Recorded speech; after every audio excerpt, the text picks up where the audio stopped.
Good afternoon and welcome to the weekly weather briefing from the National Weather Service in Spokane for Monday, April 2nd. Here's a quick overview of what to expect over the next couple of days. The main impact will be the return of a very wet system by midweek, which will last through the weekend. For the rest of today, we'll see showers, rain and snow showers in the mountains, mainly the Panhandle and the Cascades. But outside of that, really the only issue will be an elevated fire risk in the basin.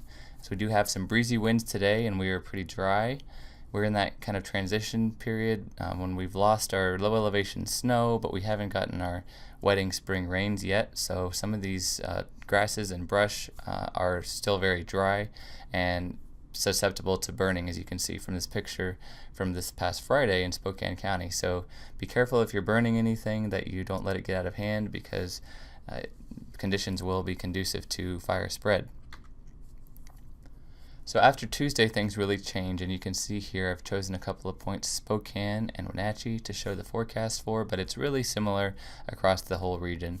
By Wednesday, rain chances really increase and max out on Thursday and then again on Saturday. Now that timing could change a little bit, but right now it looks like the wettest days of the week will be Thursday and Saturday. But really, there will be rain chances in the forecast for the duration, unfortunately, for those with outdoor plans for the weekend.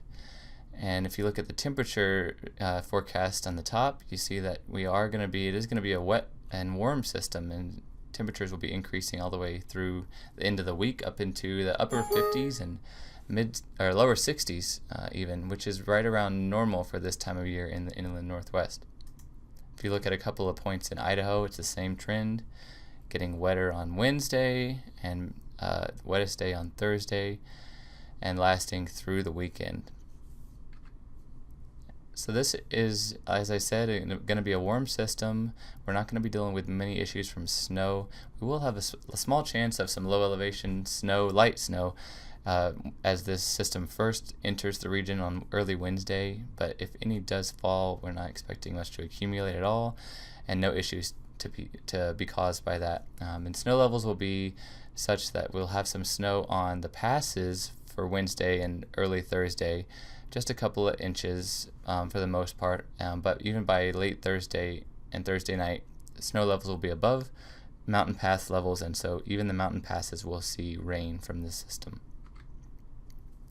So it is the spring, and we're moving into that season where we start to deal with flooding issues on rivers and streams.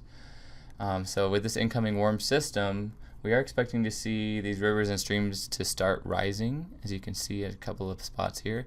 We aren't expecting any of the main stem rivers to actually reach flood stage at this time. We could see some minor flooding on some small creeks and streams is possible. But should this system start to look like it's going to be wetter than it looks right now, we will be updating these river forecasts, and you can find those at the link on the screen here. And we will be adding that to our social media as well if we expect any flooding to occur from this system. Right now, we don't. Quick look at the snowpack shows a good mountain snowpack. We definitely reached our average for the winter this year.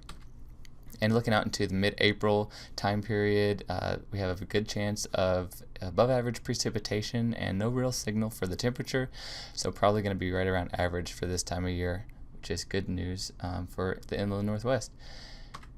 And that is it. If you have want any updates to our forecast, you can always check our website or any of our social media platforms. And have a great week.